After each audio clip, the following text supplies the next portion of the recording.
I am going to make the case to you today, right now, actually. Why not? What better time than now?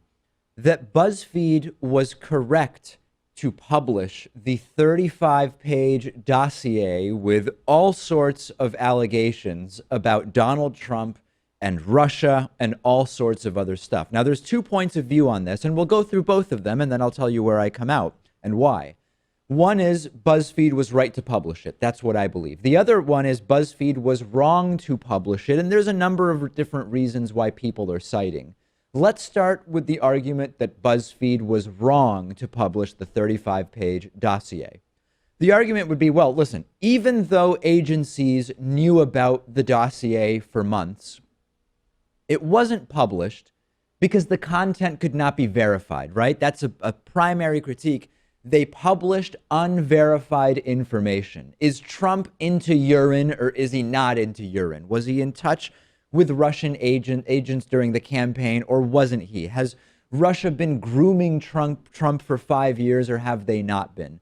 BuzzFeed published unverified information for clicks, and it is something that no serious journalistic entity would do, especially when you're talking about unverified intelligence community sources. We should be most skeptical of sources from the intelligence community, especially when they are unverified or not authorized to speak or anonymous, period.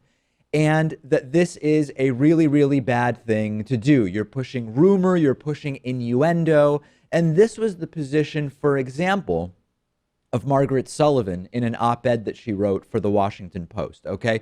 She wrote about that. She says a line was crossed here by BuzzFeed in their decision to publish these 35 pages.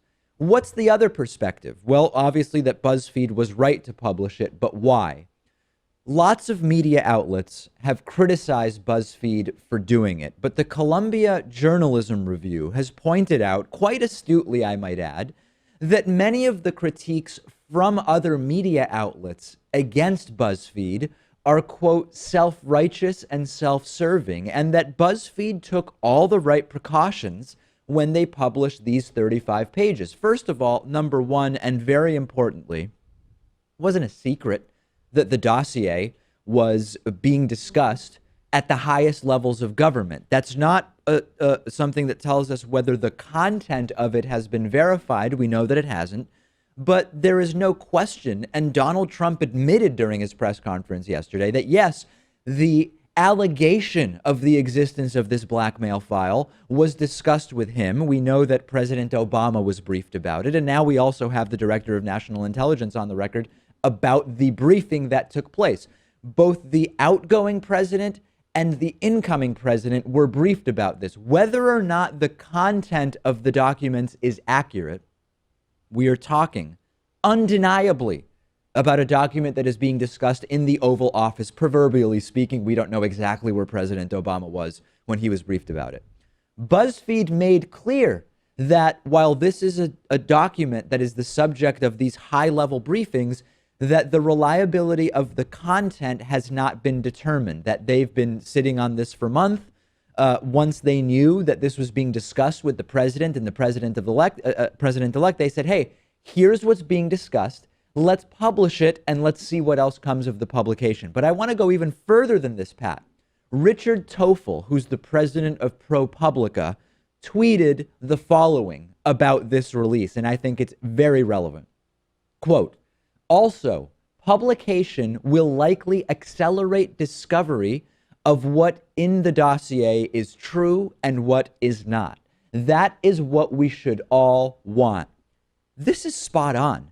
Don't we want the truth, Pat, on this, given that Donald Trump is barely more than a week away from becoming president of the United States? Yes, I would say we would. I mean, there's this old school perspective of journalism that unless you can 100% verify a source, you don't publish it. You won't publish it. But now with new media, there's an incentive to get clicks, I think. And BuzzFeed released this information, but they did so with important caveats and mentioned that a lot of what they were publishing, they couldn't verify. But to be perfectly clear, and Anderson Cooper and Kellyanne Conway seem to not be able to understand each other on this point, and I'll get to this later in the show, BuzzFeed was correct in publishing that this 35-page document was something that Trump had been briefed on. They were right about that.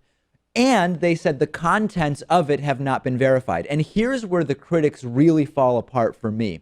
I keep reading everything in the dossier should have been verified before its publication, as Pat sort of gave us as a thought experiment. Wait. Were the allegations against Hillary Clinton about Benghazi, all of which were proven false, verified before that story went viral and documents were repeated and sent out and published by media outlets? Were the allegations against Hillary Clinton and her allies in the so-called email scandal verified before they were released? No, some redacted personal information was taken care of, and then it was all put out. No one cared that it wasn't verified information. In fact, everybody loved it. And there's an October story in The Hill which details the allegations about Donna Brazile passed along debate questions to the Clinton campaign.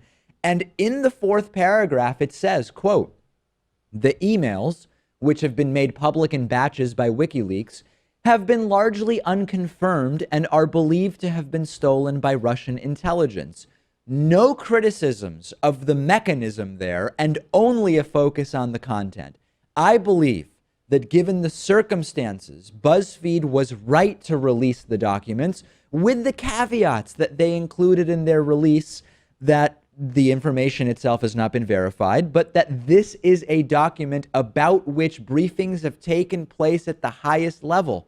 If you're against this release, but not against the countless releases of all the Clinton email stuff and everything else I mentioned, you are exhibiting a double standard. And I believe that this will actually facilitate the determination of how accurate the information in those 35 pages is. And I think the unfortunate thing is that Trump is able to brush a lot of this stuff off because, I mean, there's a lot of stuff from this report that probably isn't true. He's probably not into urine, for example. But then he's able to put that in the same box as this idea that the Trump transition team had, or the Trump campaign had connections with Russia during the campaign. That part is probably likely to be true. Yeah, I think it's incredibly unlikely that no one on the Trump team and no one from Russia were in touch during the campaign. And I've been saying that even before the release of this document. So I think you're absolutely right. Trump is sort of conflating the entire thing, mixing the truth about the fact that there was a briefing about this versus the truth of the contents of it, and then writing it all off as fake news. Thanks for watching this video. Before you watch the next one, remember, we're raising money to expand the David Pakman Show big league, as well as expand progressive activism. Go to davidpakman.com/donate. Donations of any size are much appreciated.